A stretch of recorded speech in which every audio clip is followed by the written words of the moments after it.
welcome back to my channel. It's been a little bit, but I'm back with my favorite video of the month to film, and that is my September reading wrap up. So for the month of September, I did read a total of 9 books, and I'm a little proud of myself because I went over what I normally do or what I normally have been doing, and that excites me. So I am way too excited to tell you guys about the 9 books that I read for September. So let's get started. So the first book that I read for the month of September, it is The Chestnut Man by Soren Sveistrup. So this book, it is about a maniacal serial killer in the land of Denmark, and what he does is he murders women brutally, and I mean brutally. This guy does a number on his victim, and after he murders them, he makes little chestnut men and he places the chestnut with the body. But another thing that he also places with the bodies is a fingerprint. So with this fingerprint, it is from the missing prime minister's daughter of Denmark. Her daughter has been missing for an X amount of time, and the chestnut man puts her fingerprint on it's like on a little card, or he puts it on the chestnut. Somehow he puts it there with every single murder, and they're thinking, okay, she must be alive, they have to be connected. How would he have her fingerprint? You know what I mean? There are 2 detectives, and they cannot be any more opposite on the spectrum than opposites can be. Now these 2 detectives, they are butting heads, they are getting into it, they do not get along whatsoever, but they need each other more than ever in this really crazy horror book, and they are the only ones that can catch this man, the Chestnut Man. I really did like the book.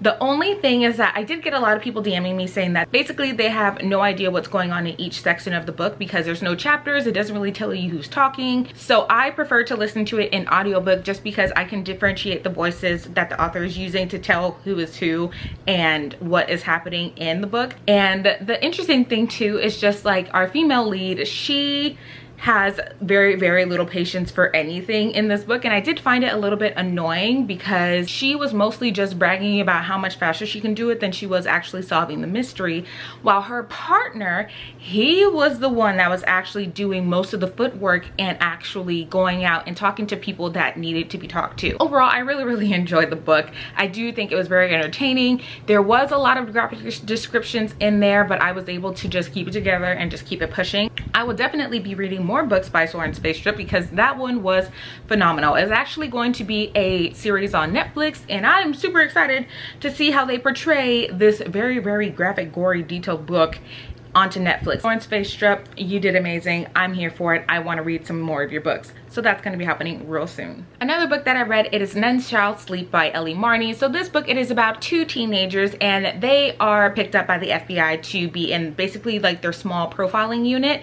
And what they want them to do is they want them to use their experience with serial killers to basically help crack the current case that is happening where teenagers are being murdered and their bodies are left gruesomely mutilated. I have a mosquito bite on the back of my arm and it itches like the dickens, okay? So we have our characters Emma Lewis and Travis Bell. Emma and Travis are survivors of serial killings or mass murders, and they have their own things going on. They have their own ghosts and they're haunted by their past. But the agent that picked them for the unit, he has a specific and special task for Emma, and that is to talk to notorious teen serial killer Simon Guts Munson. So Simon is this really big, crazy Hannibal Lecter serial killer, and he is literally, if Hannibal Lecter had a son, this would be him, okay? And Emma goes to see Mr. Simon, and the 2 do a little dance of the words because Simon knows a lot more about Emma than Emma is led on to believe, and he starts kind of nitpicking at Emma to just get her to open up to him because he wants information from her, and they tell her, do not give him anything. He does not care about you. He's a manipulator. Just get the information on the serial killers. But Emma's like, no, he knows more than what he's saying. So Emma and Simon, throughout the book, they are clashing swords and they're going at it. It's great. I loved it. It's great. In the end,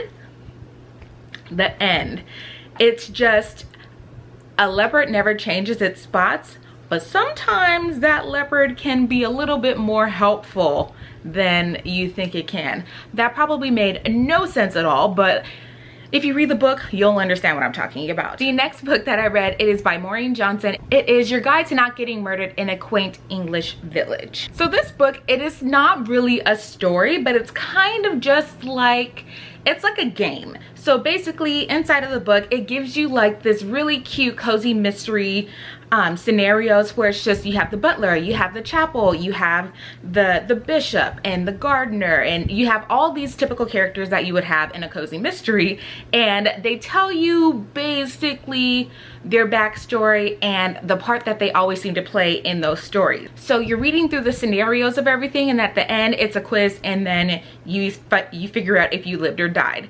Now this book, there is no moral of the story to this book. It's mostly just for entertainment, but I thought the illustrations were absolutely adorable. This book was super cute, and it's very humorous. So if you've ever read those British or Irish little cozy mystery books, then you'll know what they're talking about in this particular book when it comes to like the bishop and the gardener, the inheritance, the twins, and they just have all these characters and different scenarios that it could go. But that book was absolutely adorable, and I really hope that Maureen Johnson is gonna write another one because that was cute. The next book that I read, it is The Broken Girls by Simone St. James. Now this book, it is about a woman named Fiona Sheridan who has a very terrible past. Her sister was brutally murdered by her boyfriend, and her body was dumped in this old reformatory school land. It was just, he just tossed her on the land just like trash basically. And Fiona is a journalist, and as she's getting older, she really just cannot figure out what happened between those two. They had a great relationship, seemingly so, and everybody in town loved them. What happened? Like, she doesn't really think she has a full side of the story. The land that she was put on, it is an old reformatory school called Idlewild Hall, and this is basically a school from the 1920s, 30s, 40s, 50s, where if your daughter was promiscuous, or if she was disabled, and you know, where they would put they basically put the daughters that they didn't want to deal with in that school. So now there's all these girls, and they all have their own story, but there is a very creepy haunting going on in the school. So Fiona learns that a woman, this millionaire woman, bought the school, and she plans on turning it back into like a hotel or a condominiums or something like that. And Fiona is like, no, she does not want anybody to purchase that land, because to her it keeps her memory of her sister alive, because that's where her body was dumped. And Fiona wants to write an article about this woman and why she would want to basically reopen this school. And during her investigation, she stumbles across something extremely horrifying that was left unsolved for the last 50 or so years. I gave the book a 4 out of 5. It was very cool. The haunting was great. The stories were so heartbreaking with these girls. Like I was saying, it was going back into the 1950s and just talking about each girl. Their stories were just absolutely horrific, but how everything just ties together. They had a plan. Those girls like, they were trying to help each other, and that's what I love. It's just the sisterhood of those girls turning to each other to find solace and to find family and comfort. And the ending was super heartwarming, and it was also kind of hilarious. Those girls are so funny. But that read was something that it's on the top shelf. It was up there with the rest of the books. So the next book that I read was Tiffany D. Jackson's White Smoke. Now this book, it is about a girl named Mari. She does have a blended family. She has her mother, her brother, her stepfather, and her stepsister. So her mother, I believe, was working with a company, and she won a free house from this company, and they go move into it in like a small community. Now the community, it is all African Americans in this community, and you know, her family, they're trying to fit in, but things are going a little bit weird. Marigold does have a past, and she is starting to notice things going missing around the house. Things are happening, and nobody really believes her because of her past, and it gets more into it in the book. And it's heartbreaking, just because after something that happens, you just lose all credibility, and it's just not really fair. And it, like I said, it gets into it more into the book. But overall, I was just not a fan of the book. There was a lot of unnecessary conflict in the book, to where everybody was just like biting at Marigold for any little thing, and it just irritated my soul. And the mother just was not sticking up for her kids. Her mother did not her mother basically only stuck up for them like one time out of this entire book, and that annoyed me. That annoyed me to an extent, because it's just, we're in a separated family, everybody's trying to get along, and you see fights and things happening between like the stepfather and the kids together, and you're just like, there was some substance abuse in our character's past. The reaction to it just seemed a little bit overblown. She was doing things that were borderline illegal just to receive this item, and it's not even illegal in some places. And what she was doing for it, it was just like, people who do use it do not do anything near what this girl was doing to get it. I mean, it was just like, that is not what happens, you know what I mean? Now, everybody's opinion of this is different, and that's totally fine, but along with that, there was just a lot of things in the book that was just left unsaid, and we don't find out a lot of things in the end. We don't find out what happened to two of the people. We don't figure out what happens like after everything is all said and done, and it just ended. And I was a little confused. I really like this author. I want to read more from her. It's just that one didn't really hit the mark for me, and that's okay. It did for a lot of other people. It wasn't my cup of tea, and that's fine. But White Smoke by Tiffany G. Jackson, if you are interested in that kind of book, I would definitely look it up. The other book that I read is The Woods Are Always Watching. So this book, it is about two girls, two friends. They are like best friends since the beginning of time, and they decide for college they want to go on a camping trip. They want to experience the wild. They want to go on this trail unattended. They basically want to Robinson Crusoe the land of the forest, and they think they're good to go. But as these girls are traveling on this trail, they got their compass, they got their tent, they got their food, they got everything. Tensions are running high. Food's getting low, water's getting low, and the girls are stumbling across people on this trail, and oh boy, these girls are in for a hike of their lives, literally. So this book, I did ultimately give it a 2 out of 5, another 2 out of 5, I know. So basically, what I was not a fan of was just the escalation of events in the book. Basically, within like the first like 50 pages, these girls were already cussing each other out. And I was like, whoa, y'all ain't even got out the car yet. What happened? What happened? There is a lot of hidden conflict between the girls. One is jealous of the other one, and you guys already, like, you guys know how it goes with best friends. Sometimes best friends get jealous of other best friends and things get a little heated. Tension's running high. The girls are getting angry with each other, and everybody's just walking off. Everybody decides that they just want to walk off and go wherever they want to go, and it was just very unrealistic, and those girls would not have survived as long as they had if it was in real life. I'm just saying that. But I do have the other book by Stephanie Perkins, and it was Someone Is in Your House. I have the audiobook for that one, and I have the physical book. I do want to read that for this month. But you know, that was my first intro into it, and I have other books by her. So I'm just gonna let this one slide, and I'm gonna read the next one. But that one was just ultimately not my favorite, and that's okay. If you guys want to read it, I would definitely check it out if you're interested in that realm. The next book that I read, it is by one of my favorite authors, and it is Lisa Jewell, The Night She Disappeared. I love Lisa Jewell. I love her. The very first book that I read from her was The Family Upstairs. Phenomenal. I'm telling you, it was great. Anyways, we're not talking about that book. We're talking about The Night She Disappeared. So this book, it is like a multi-event book where we have two teenagers. They have a son. They go out to a party and they go missing. A year passes and nobody hears from them again. Now a writer moves onto the property where the teens went missing, and as she's living there, there are clues starting to randomly pop up about the teens, and she is basically thrown in the middle of this mystery that she had no idea what was even going on. I really enjoyed the book because it really delved into a person and what it is they really want out of life. You know, human beings, we are very complicated creatures, and sometimes we don't even know what we want.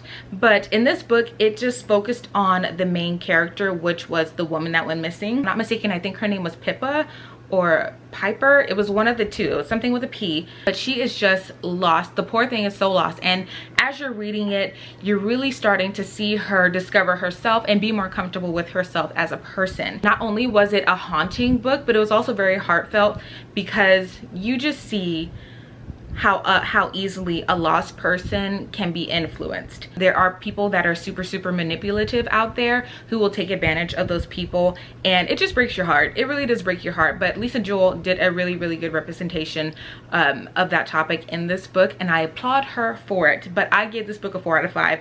I loved it. I always love everything by Lisa Jewell, and she's gonna be my top author from here until the end. Another book that I read, it is number 2 of the Cassidy Blake series, and it is The Tunnel of Bones.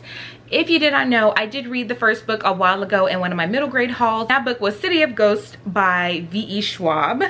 Gotta love V.E. Schwab, that's my girl. So in the second book, Cassidy Blake and her family, they continue on with their travel documentaries. Cassidy is now with her family in Paris, and if you did not know, Cassie is a medium. She sees ghosts. She has a best friend that's a ghost named Jacob, and she has the ability to basically go in this veil, which is the in-between of life and death, and that is basically the limbo of where spirits that are lost go. Now Cassidy's job is to basically send these people to the other side. And this time she comes across a ghost that has no idea who he is, and Cassidy has to help him find his identity, or he is going to cause some chaos in Paris. Big stuff. This book was one of my favorite books. There is one more in the series, and that one, Cassidy Goes to New Orleans, but we're not on that book yet. We're going to read that this month. And this book, you find out so much more about some of the characters in the books, especially her best friend Jacob. You do figure out the origin story of Jacob in this book, and it is like, you guys, just best friends forever. Those two are best friends forever. They are literally soulmates, pun intended. And Cassidy has been getting more and more control over her abilities, and it's just wonderful. It is a wonderful middle grade series, recommended for everybody. I gave it a 4 out of 5. I cannot wait to read the third and possibly final book of the series. V.E. Schwab did say she wasn't sure if she was going to continue the series or leave it off, but I think in the third book people were saying that she left it off to where you could take it as it is. It's either continued or it's not. Is that dog hair? It is. That's dog hair. There's really not much to say about this book without spoiling it, but Cassidy and Jacob, they are just so adorable. And Cassidy has 2 new friends that join her on her mystery, her discovery of the catacombs of Paris. And you do learn a lot of interesting history about the catacombs of Paris. That one, it's a fun history read. So thoroughly enjoyed it. It is the Cassidy Blake series by V.E. Schwab. Definitely pick that middle grade series up. The final book and the 9th book that I read for the month of September, it is Watch Hollow by Gregory Funaro. So this book, it is about 2 little kids named Lucy and Oliver Tinker. Their father is a clock master, so he fixes clocks, any kind of clock, grandfather clock, alarm clock, cuckoo clock, all the clocks, he fixes them. A mysterious man approaches him and has an offer for him. He will give him an X amount of dollars if he fixes this mysterious clock that just won't start ticking for whatever reason in his big mansion of a mystery house. Oliver and Lucy's father, he is in a hard place. He did lose his wife, their mother, and he wants to provide a better life for his children, so he accepts this job offer. As they're going inside of the house, little Lucy she's a little curious one. You know, she's the troublemaker. She just got suspended from school for fighting. She misses her mom. She's just a little misunderstood. And her brother Oliver, he is the man of the house. He's there to protect Lucy and help his father. He just wants to create that balance for his sister and his father and make everyone happy. Their father is just trying to provide for his kids. But Lucy, as she's going around the house, she's noticing little animals around the house. I think they're wooden or they're statue animals, and she's noticing that they're missing from the clock that her father is supposed to be fixing. And as Lucy's going around the house figuring out where these little clock animals came from, they're starting to move. You know, they're starting to move, and Lucy's not sure if she's really seeing what she's seeing or if she's just tired from the move. As midnight strikes, Lucy figures out that these little clock animals do indeed come alive, and they need her help. They desperately need her help, and they need to get back to the clock before somebody gets them. Now, I don't want to spoil the book or anything by who or what, obviously all that good jazz, but this one, it is a very fun middle grade read. It really reminds me of R.L. Stein's Goosebumps for some reason. I can't remember which one it was, but there was a Goosebumps story where it has to do with the clock. I think it was just a movie with Jack Black a couple years ago. I don't remember the name of the movie, but if you do, let me know in the comments. It kind of reminds me of that. And it's a nice, like, really cool adventure suspense middle grade book. I don't know if the second book is already released yet. I have to check. I'm pretty sure it is. But that one was a really cute, small, middle grade book, and I thought it was a great way to end out the month for September. So Watch Hollow by Gregory Finaro is the last book I read for September, and I think you guys should read it too. Ooh, all right, everybody. That was the end of the books that I read for the month of September. I am so excited for the month of October. I do have an exciting collaboration with this company and another company coming up. Can't tell you what it is, but I'm super excited. So excited. That is all for this video. Thank you guys so much for watching. I am almost at 5,000 subscribers and I don't know what to do. I don't know what to say, but thank you guys so much for supporting me. I absolutely adore you guys. You guys are the cutest thing. You guys leave me such cute messages and I just love it. You guys are adorable. I love you. If you guys have any books that you recommend for me, and if you guys want any more books for me to recommend to you, let me know in the comments down below. But other than that, read books, stay happy, drink lots of water, and I will see you all in my next video. Bye.